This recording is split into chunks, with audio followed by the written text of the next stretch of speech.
만인이 법 앞에 평등한 국가만이 안정된 국가다. 법은 도덕의 최소한이다. 범죄가 난무한 이 혼란한 세상에서 질서를 바로잡아주는 중요한 역할이죠. 안전한 사회를 만드는 길잡이, 바로 법입니다. 그 중심에 있는 직업, 법을 지키고 정의를 수호하는 법조인을 양성하는 곳. 오늘의 학과는 바로 법학과입니다. 지금까지 알던 드림주니어 대원들은 잊어라. 법학과에 입학하기 위해 정의감으로 무장한 드림주니어 대원들. 얘들아 안녕. 안녕하세요. 드림 주니어집? 맞아요. 안녕. 혹시 반가워. 오늘 멘토님이세요? 맞아요. 오늘 저기 멘토를 하기로 했어요. 안녕하세요. 오늘의 멘토, 안전한 삶을 위한 법을 연구하는 전혜정 교수입니다. 법학과를 배운다고 했을 때 어떤 느낌이 들었어요? 약간 좀 어깨가 무거운 맞아요. 느낌? 무거 묵직. 약간 좀 경건. 막 완전 가까운 그런 게 아니니까 좀 걱정됐던 것 같아요. 저희를 이렇게 압박하고 못하는 게 많은 그런 느낌이 들었어요. 예, 그렇게 생각하기 쉬운데 법은 우리 일상생활하고 굉장히 밀접하게 되어 있어서 항상 멀리 떨어져 있는 게 아니라 항상 우리 생활 가운데 있는 거예요. 그래서 법을 오늘 배우는 건 과목만 배우는 게 아니고 관련해가지고 재밌는 걸 많이 배울 거예요. 드림 주니어, 법조인에 도전하다. 멀고도 험한 법학도의 길. 그렇다고 이대로 포기할 대원들이 아니죠. 제 말이 맞다고요. 어떻게 무죄를 성립시키지? 남다른 스케일의 모의 재판. 어떻게 그럼 강아지한테 그러면은 경찰직 변호인직 그만. 법조인이 되어 펼치는 진실 공방. 잠시 후 공개됩니다. 1교시 법과 정의에 대해 배워봅니다. 여러분들은 법이란 뭐라고 생각하세요? 법? 우리가 행복하게 생활할 때 필요한 것? 우리가 올바르게 생활하기 위해서 필요한 그 규칙? 뭐라 해야 되지? 필요한 규칙. 약속? 질서. 그래요. 여러분들을 다 잘 알고 있는 것 같아요. 그래서 법은 그렇게 우리가 원하는 또 어떤 국민들이 바라는 것들, 그런 것들을 또 반영해주는 그런 의미가 있죠. 우리 최초로 법은 언제 만들어졌을까? 이거 많이 옛날 아니에요? 4대 문명 때 함무라비 법전. 그 함무라비 법전을 다 아네요. 메소포타미아 문명. 많은 걸 알고 있는데. 자, 흔한 중학생. 이제 중2 흔한. 기원전 1750년 무렵 함무라비 왕이 만든 최초의 성문법이죠. 바로 함무라비 법전입니다. 2.25m 높이에 282개의 판례법이 새겨져 있는데요. 해를 입힌 만큼 돌려주는 법으로 많이 알려져 있습니다. 세계에서 아직까지 알려져 있는 거는 최고의 법은 함무라비 법전이고요. 그러면 우리나라에서 최고 오래된 법은 무엇일까? 역사적으로 고려시대? 고려 너무 시대보다 옛날인가? 훨씬 전에. 훨씬 전에. 석기시대. 선사시대. 봐봐, 고조선 때 이렇게 팔정법이라는 것이 있었어요. 대박. 그런데 이 법들을 보면은 여러분들 아까 물어봤을 때 법이 뭐라 그래요 할 때 다 강제하는 거라는 의미를 많이 가졌잖아요.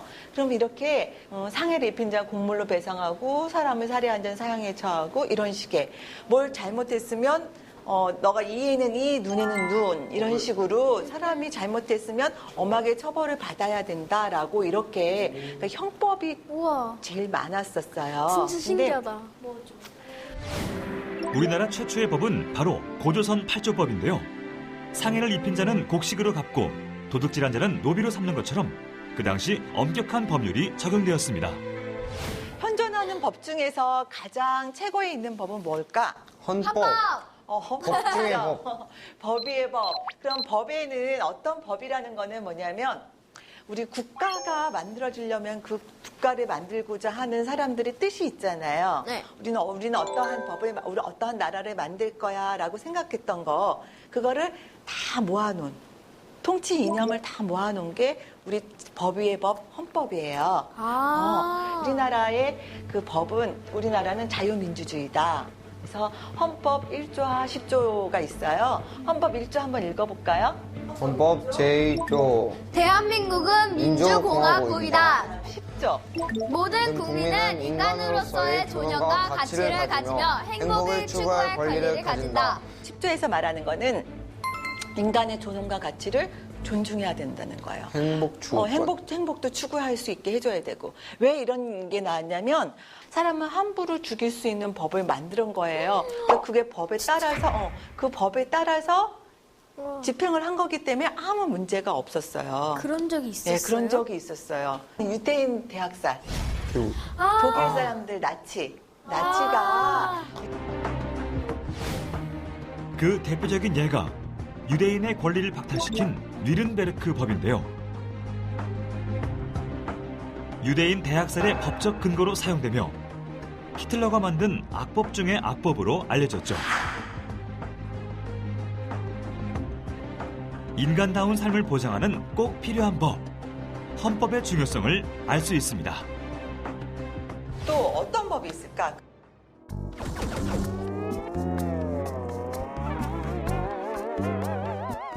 개인과 개인 간에 일어나는 거를 사법. 그다음에 국가와 국민 간에 하는 건 공법. 그래서 공법하고 사법하고 이렇게 나눠졌던 거예요. 법은 규율하는 생활 영역에 따라 크게 나뉘는데요. 개인과 국가기관 사이를 규율하는 법을 공법이라고 하고 개인과 개인 사이를 규율하는 법을 바로 사법이라고 합니다. 그리고 마지막으로 사회 공공적 이익을 위한 사회법까지 법의 종류는 이렇게 세 가지로 분류할 수 있습니다. 헌법에 대한 것도 우리 중요한 법률에 대한 것도 배웠고 그동안에는 이론적인 것들을 배웠잖아요. 이제 실질적으로 실무적으로 배울 수 있는 기회를 여러분들한테 제공하려고 해요. 우와. 법이란 무작정 외우는 것이 답이 아니라 법을 잘 이해하고 자기 주장을 다른 사람에게 논리적으로 표현할 수 있는 능력이 필요한데요. 2교시 법적 사고력에 대해 배워봅니다. 사고력이 뭔 것 같아요? 사고력? 사고 치는? 사고 4번 가는 능력. 사고. 사고력. 사고. 그거네. 법에서는 뭐라고 되어 있고 또 이것을 구체적으로 타당하게 해결할 수 있는 방법은 뭘까라고 고민하는 거예요. 법학에서 쓰는 이런 글쓰기는 그런 법적인 사고력이 되어 있는 상태에서 논리적으로 그거를 오늘 여러분들하고 연습해 보려고 하는 거예요. 우와, 되게 재밌겠다. 재밌겠죠? 네. 그렇죠. 그러면 홍길동전에 대해서 한번 얘기를 해볼게요. 홍길동은 백성들의 재산을 부당하게 빼앗은 탐관오리의 재산을 훔쳐 다시 백성들에게 돌려주는데요. 과연 홍길동은 죄가 있을까요? 이거에 대해서 여러분들은 어떻게 생각해요? 저는 홍길동을 처벌하는 건 옳지 않다고 생각합니다. 저는 홍길동을 처벌하는 게 옳다고 생각합니다. 어느 일이 있어도 도둑질은 나빠서 처벌을 하는 걸 맞는데 아니면 처벌을 하지 않지만 노비를 완전 밑에 신분을 완전 낮추던가 그런 식으로 해야 될 것 같아요. 맞아. 너무 가혹한 거 아니야? 저 백성들 돈인데 왜 저 사람이 갖고 있지? 안 되겠다, 내가 혼내줘야겠어 하면 훔치고 나서 근데 현실적으로 말하면 훔치지 말고 그거를 고소를 했어야 돼. 부당하다고. 근데 그래서 홍길동- 법적으로 해결을 했어야 됩니다. 근데 무력으로 한 건 잘못입니다. 근데 인정이 안 해요. 근데 솔직히 말해봐요. 도둑질. 여러분 언성을 도둑질이 아니죠, 이거는. 도둑질이 아니라 엄연히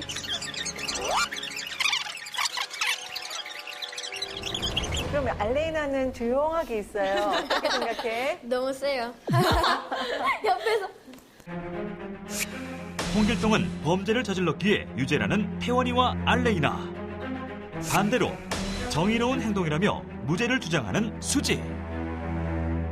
법학이 특별한 거는 그 법들을 어떻게 해석하고 판단할 것인가. 그러니까 결론을 도출어내는 그 작업을 하는 게 법학에서의 가장 중요한 내용이거든요. 그 사건에 참여했을 때 참여자의 입장에서 이걸 어떻게 보는 것이 정당할까? 나의 주장과 반대되는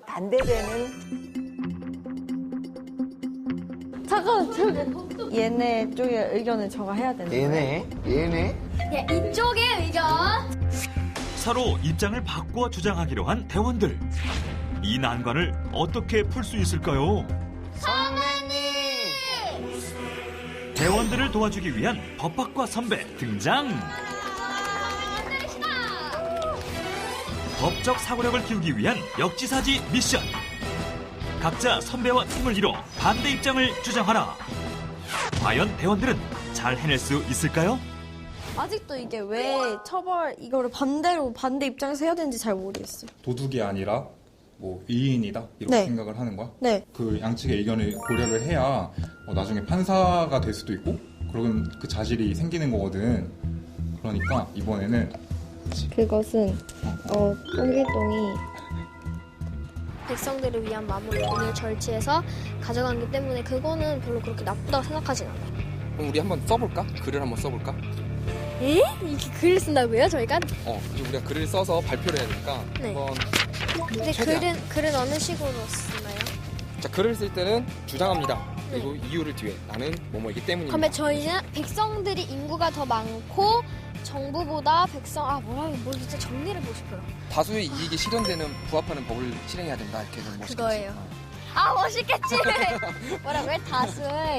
다수의 이익을 실현할 수 있는 법 해석을 해야 됩니다. 뭐 이런 식으로. 이익을 진짜 증거 같은 걸 찾아서 무죄를 성립을 시켜야 되는데 이거 어떻게 무죄를 성립시키지?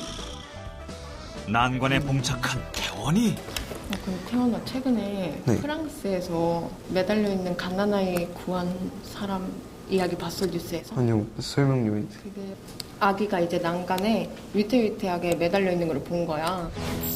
프랑스에서 한 남성이 난간에 매달린 아이를 구출했는데요. 알고 보니 그는 불법 체류자였습니다. 하지만 정의로운 행동의 보상으로 그를 추방하는 것이 아니라 프랑스 시민권과 일자리를 제공해줬습니다. 정의 구현이 훨씬 크잖아. 네. 내 행위 하나로 그럼 그렇게. 모든 사람이 행복해졌으니까. 네. 각 팀 다 발표를 잘 준비해 왔어요? 네. 누가 먼저 해볼까?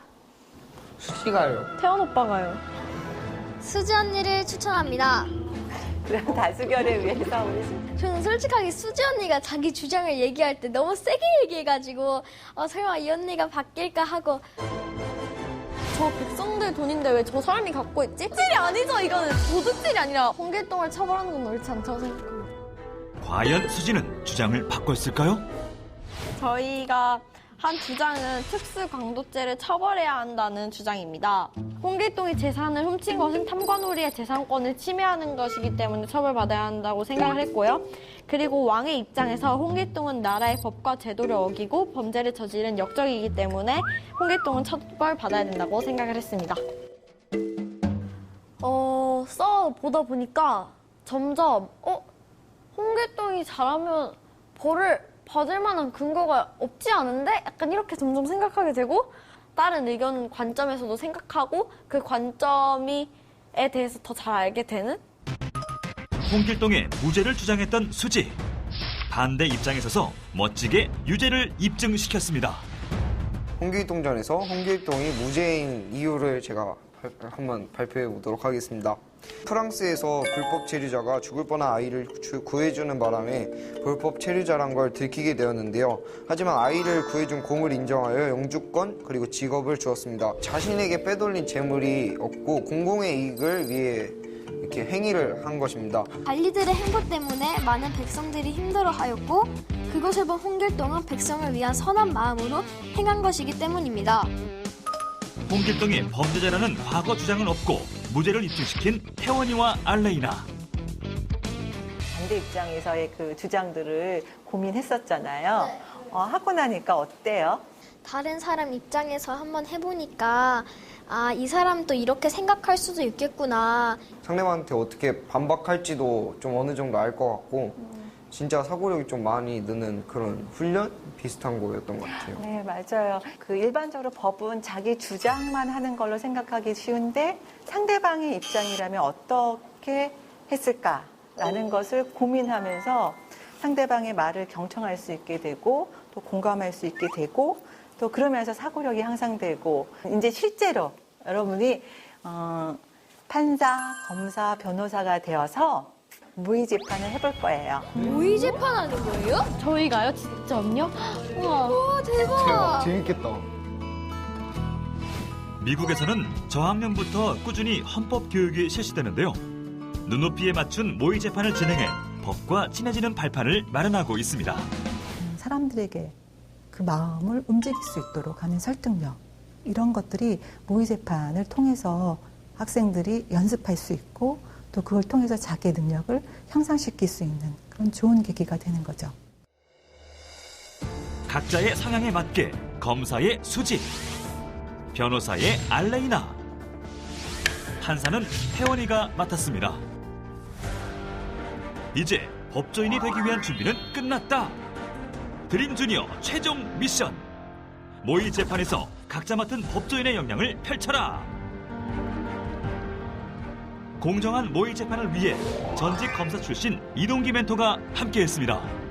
본 사건은 사전에 서면으로 피고인 황민재 군의 국민참여재판 의사를 확인했으므로 국민참여재판으로 진행하겠습니다.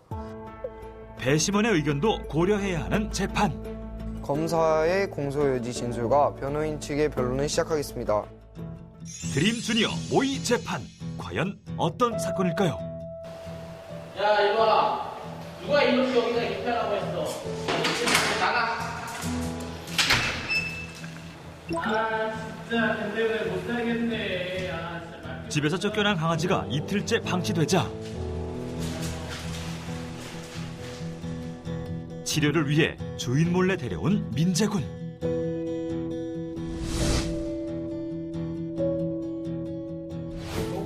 강아지를 자신의 집에서 일주일 동안 정성껏 돌보게 되는데요.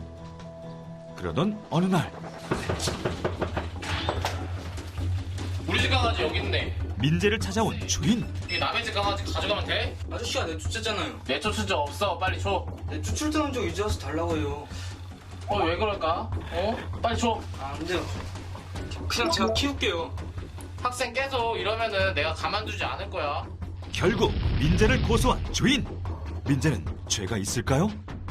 그럼 이제 바로 첫 번째 쟁점으로 들어가서 강아지는 한 사람의 재산이다, 아니다, 생명이다, 네. 재산과는 다르게 봐야 된다.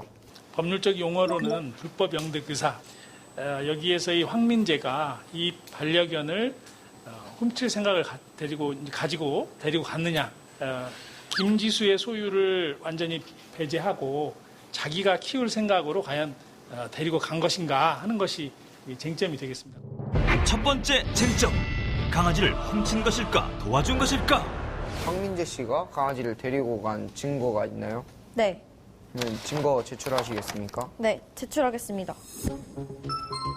네, 이렇게 보시면 황민재 씨가 들어와서 김지수 씨의 강아지를 이렇게 데리고 가는 장면이 있는데요. 딱 보시면 여기가 김지수 씨의 문 앞이고, 그리고 김지수 씨는 잠깐 강아지를 밖에다 내다 놓은 것 뿐인데, 이렇게 초인종을 누르거나, 그리고 이 강아지가 혹시 여기에 강아지인가요? 애완견이 맞나요? 이런 식으로 물어보지도 않고, 그냥 조금 아파 보인다는 이유로 그냥 데리고 간 것이기 때문에 이거를 제출을 하였습니다. 자, 이렇게 검찰 측 증거를 봤는데 변호인께서 하실 말씀 있으십니까? 네. 네, 그럼 말씀하세요. 피고인은 개인의 이득을 얻기 위해 본 사진 반려견을 가져온 것이 아닙니다. 그저 한 생명을 구출하기 위한 선한 의지로 행했을 뿐이고, 이러한 선행에 대해 징역형을 선고하는 것은 정의의 형평에 옳지 않습니다. 알레나의 반론에 공감하는 배심원들. 그때 선배도 힘을 더하는데요. 형법 제346조에 따르면 생명에 대해서 제물로 명문상 규정한 바가 전혀 없습니다. 따라서 법률 해석을 함에 있어서 생명에 대한 존중 없이 일관되게 일률적으로 제물이라고 해석하는 것은 타당하지 않다 주장하는 바입니다. 산치에 물러섬도 없는 양측 주장에 더욱 집중하게 되는 모의 재판. 두 번째 쟁점. 주인의 행동은 교육일까, 학대일까? 네, 검사님이 아까 초인종도 누르지 않고 그냥 집 앞인데도 막 데려갔다고 하시지 않았습니까? 근데 솔직하게 모든 사람들이 그 학생도 이 집이 근처니까 알지 않겠습니까? 아, 얘가 학대를 당하고 있구나라고 생각하면 당연히 가져가는 게 맞다 생각합니다. 저도 어떤 사람이 학대를 한다 생각하면 당연히 가져갈 것 같았습니다. 발견했을 때 당시에 반려견 사진을 보여드리도록 하겠습니다. 변호사팀은 축 처져 있는 모습의 강아지 사진을 증거로 제출했는데요. 여기 강아지를 보시게 되면 원래 강아지들은 굉장히 밝게 있지 않습니까? 근데 이 강아지는 축 처져서 굉장히 소심한 모습으로 있었습니다. 이것에서 더욱 우선 이 강아지가 학대당하고 있다는 것의 첫 번째 증거 자료가 되는 겁니다.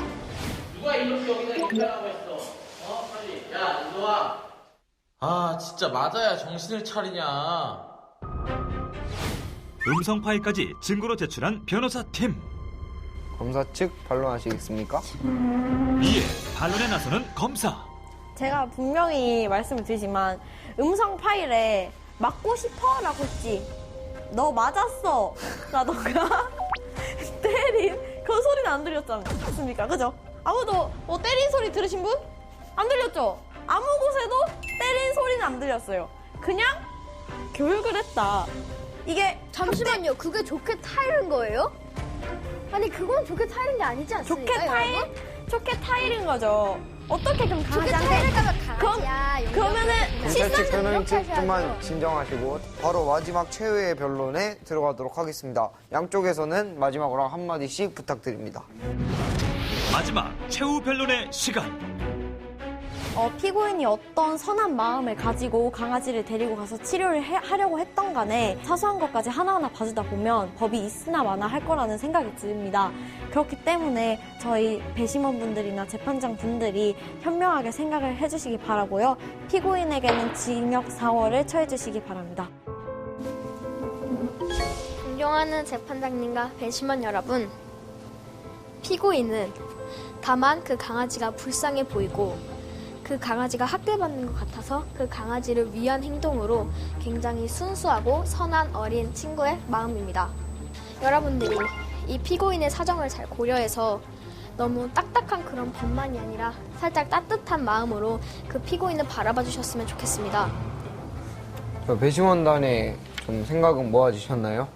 네. 배심원들 분에게 이제 좀 생각을 이렇게 표시해 주세요. 하나, 둘, 셋. 배심원의 선택은 6대3으로 무죄가 더 앞선 상황.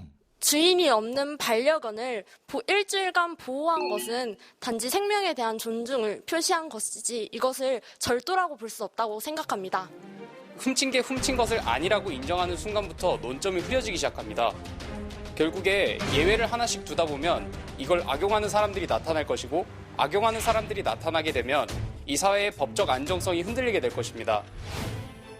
강아지를 집에서 내쫓고 방치한 것은 단순 교육을 위한 것이라는 주인. 주인이 학대를 했기 때문에 강아지를 도와줬다는 피고인. 재판에서 승소하기 위해 온 힘을 다해 주장을 펼친 검사팀과 변호사팀. 과연 판사의 최종 판결은 어떻게 나올까요? 본 사건 2018 고합 572에 대해 본 법원은 선고하겠습니다. 김지수가 자신의 반려견을 학대하며 내쫓음과 동시에 소유권을 포기한 것으로 인정됩니다. 이에 따라 절도죄의 보호법인 소유권이 침해되지 않았으며 피고인의 불법 영득 의사가 없다고 보아 다음과 같이 판결합니다.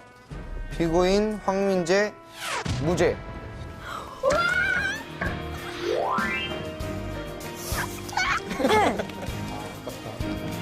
나는 이 법학원 잘 안 맞는가 봐. 수고하셨어요. 네, 알겠습니다. 직접 법조인이 되어 선의의 경쟁을 펼친 드림주니어 대원들. 사회의 질서를 세우고 더 나은 삶을 만들어주는 법학과. 법학과에 오려면 어떤 적성이 필요할까요? 한쪽에 치우치지 않은 균형감, 그리고 전체를 알아볼 수 있는 통찰력, 그리고 그 상대의 입장에서 문제를 바라볼 수 있는 감수성을 통하는 설득력, 음악이든 미술이든 뭐 심지어 게임이라도 그런 경험을 통해서 자기에게 겪어준 그 모든 것들이 다 법학을 하는데 도움이 돼요. 오늘 모두 수고했어. 법학과에서 법조인의 꿈을 이루세요. 드림 주니어가 여러분의 꿈을 응원합니다.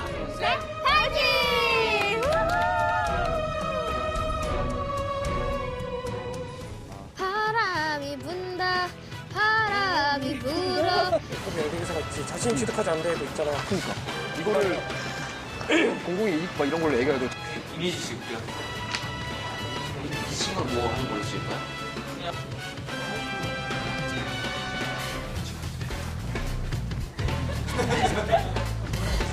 오잉또잉? 오잉도잉? 저희끼리요? 네.